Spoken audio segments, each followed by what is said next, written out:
Hi everyone, welcome to Miami Beach.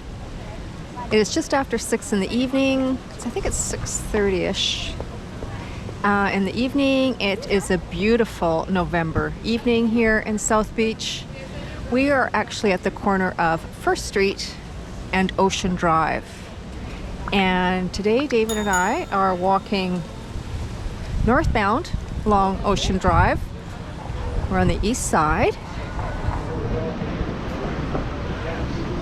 And I just would like to show you what Ocean Drive looks like in the evening. Now it is a weekday evening, and it is quieter on Ocean Drive than it is during the weekend. During the weekend it's really busy,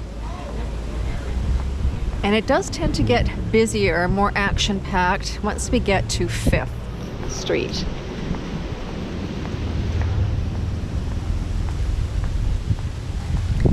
Just looking up at the palm trees.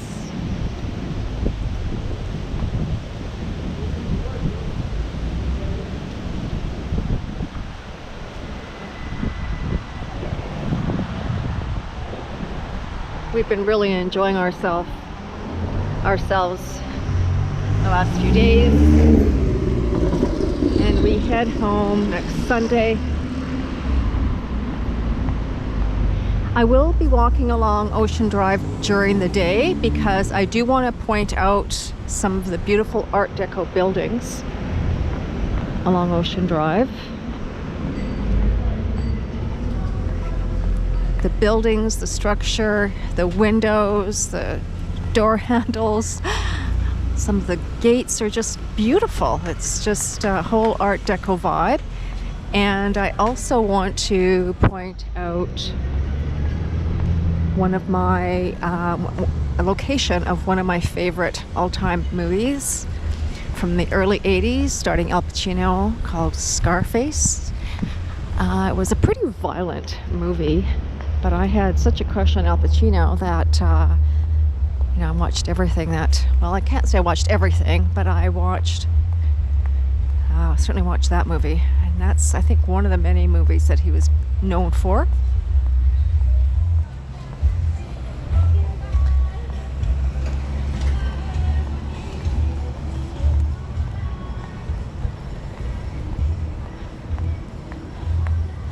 So one thing both David and I have noticed that, and you guys will probably notice it too, how dark it is. And I'm not talking about nighttime dark. I'm talking about that the streetlights don't illuminate the street very well.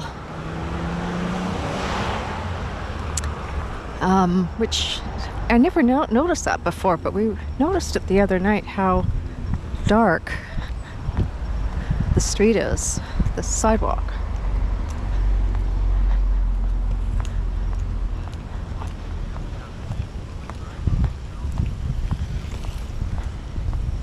And this beautiful green space is just in front of the pathway. This is the Marjorie Stoneman Douglas Ocean Beach Park. It's really quite busy during the day. But the walkway is just beyond. You can't see it. You might see the lights in the distance, but that's a beautiful walkway. And during the day, it is filled with cyclists, runners, dog walkers, pedestrians just enjoying a beautiful walk. It's really, really nice.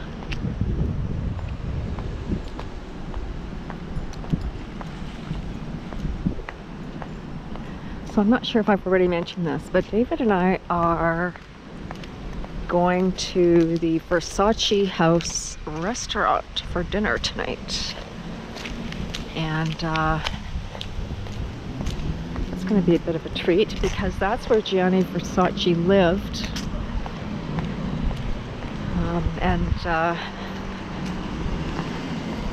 I'm not sure how long he lived at that house until his demise in 1996.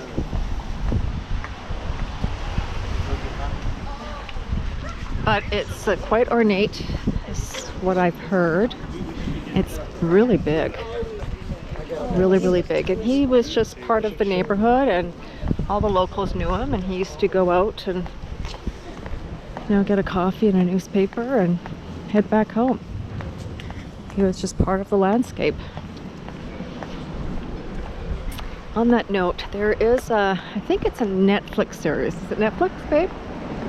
The True Crime, or American Crime it's called, right?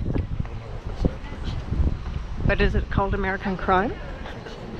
There is a series, not sure if it's Netflix or Amazon or if it's Crave. Anyhow, it's called American Crime. And this is the third season, for lack of a better word. The first season was the whole O.J. Simpson ordeal, and I think there was about... I think this one was Versace. Oh, was the first one Versace? Well, yeah, so I think the first one was either the whole O.J. Simpson fiasco over about six episodes. And then there was Versace, but maybe the Versace David thinks was the first season. And it talked about, you know, the Gianni Versace assassination, and that was, I think, about 6 or 8 episodes as well. And then the current one, I think we just finished watching it, and it was about Monica Lewinsky. And the thing about this American Crime, I guess, what are they called? Series, are extremely well done. And in some of them, there's unknown actors that just do phenomenal job acting. So it's quite interesting. I mean, I think most people know about, you know, the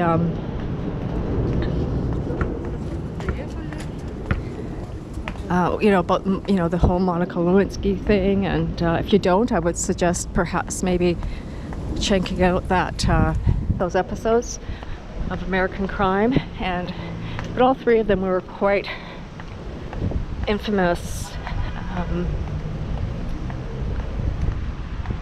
stories that took place, of course, in the USA. But it's interesting to see them done a little differently than what you may have read, or any documentaries that you may have seen in the past. Really well done. Now we are at 5th and Collins Avenue. Ocean Drive. Oh, sorry. Ocean Drive. Oh dear. I'm going to take you to Collins Avenue, which is just 1 street west of Ocean Drive. I'll do that within the next couple of days, but we're still on Ocean Drive because to go any more east, you're going to hit the ocean. So here at 5th and Ocean Drive, this is when things really pick up as far as things getting busier. Many of the restaurants are here. There's nightclubs here. It just gets really busy, and they have shut down this whole street. And you can see no cars, other than you will see police vehicles. But this street is effectively shut down for the restaurants. Now, I think this happened during COVID.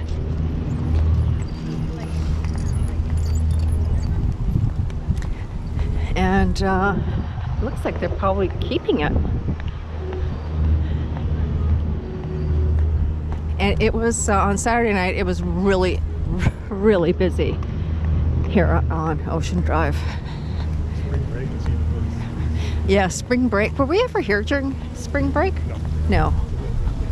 Yeah, deliberately not here during spring break because it gets really party-ish. And look at all the palm trees, how they're lit up.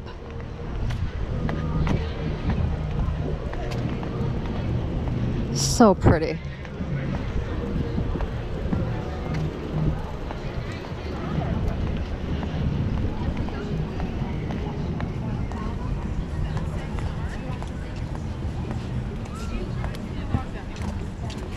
Yeah, so it is, it's considerably quieter than what it is on the weekends.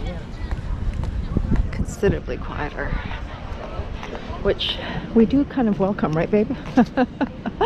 We do welcome the quiet, because it is really busy here.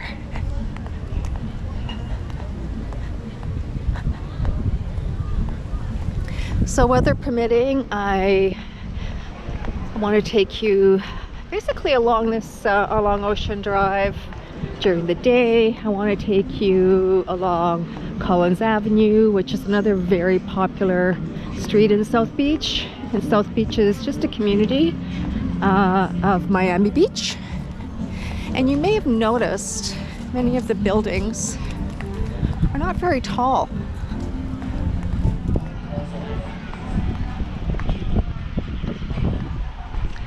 It gives it a real community feel.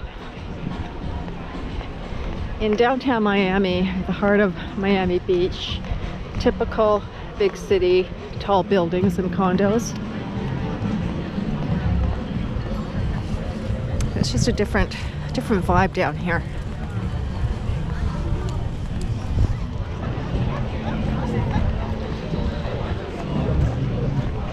We're on 7th Street now.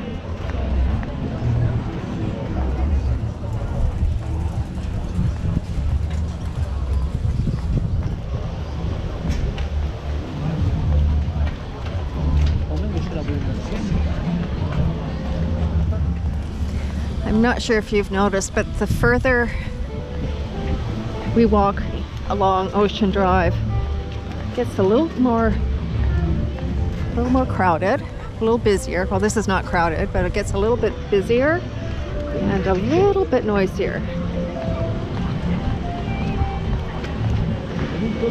But you know, if you want to party, this is the place to come to.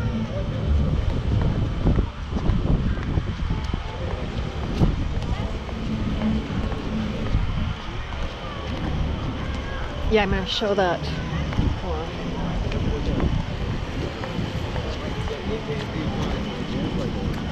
Cool. Like the Colony Hotel. Look how cool that is. We'll get close tomorrow. We'll walk along that side tomorrow, weather permitting. So I want to show you how beautiful some of these buildings are.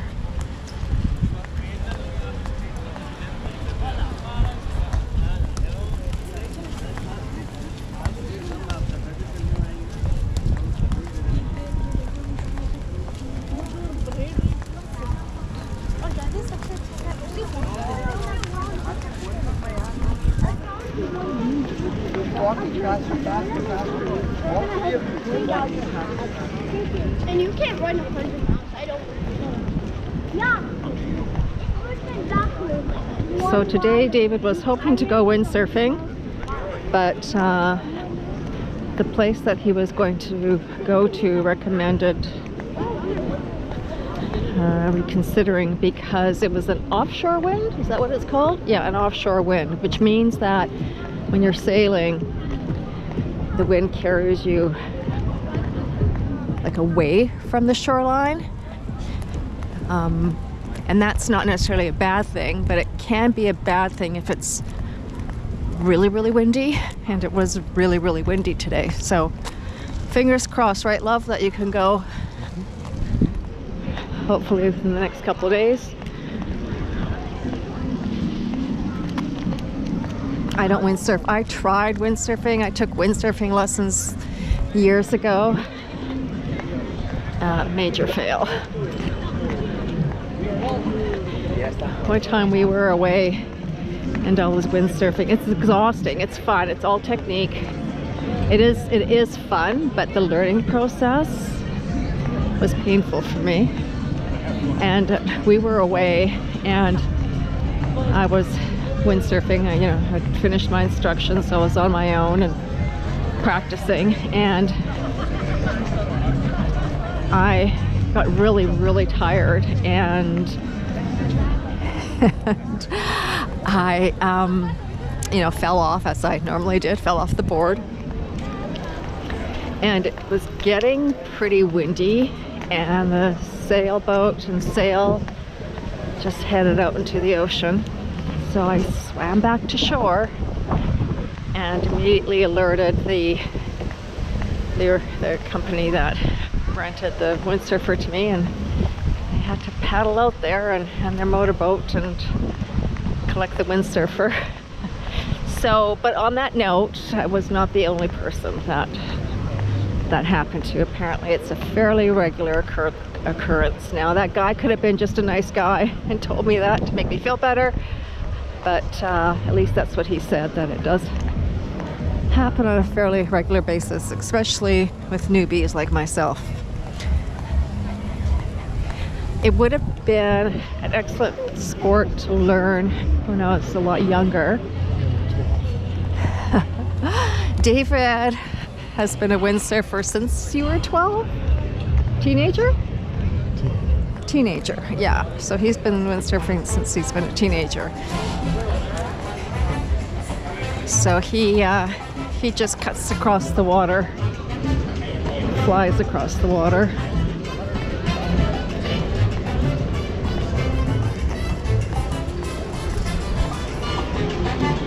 Pretty cool, huh?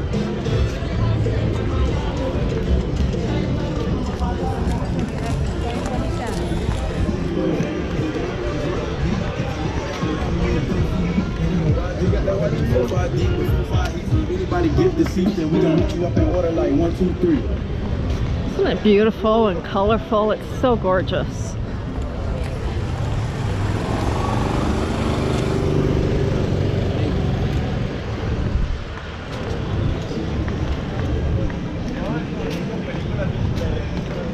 How are we doing for time? Almost there.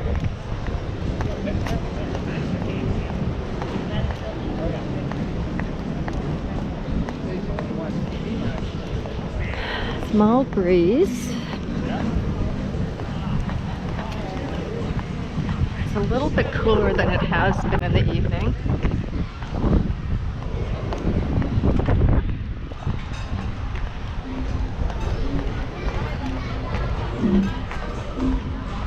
Now that is to do with Artscape, right, love?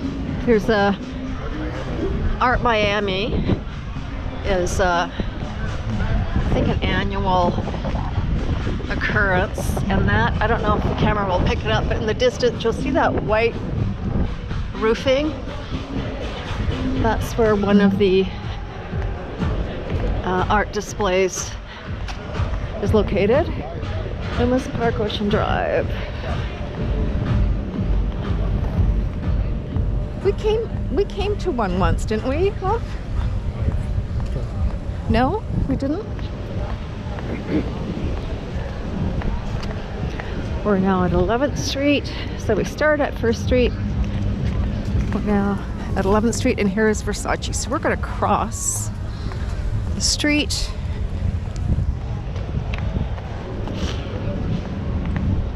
I'm just going to walk on the outside here, love, because just to get a better picture, and it is a pedestrian walkway on this road. So here where you can see the lights, this is all part of the Versace estate. And this was his residence.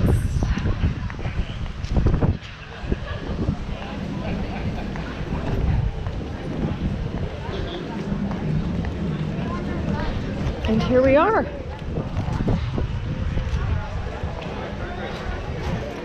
Well, folks, I think I need to conclude this video.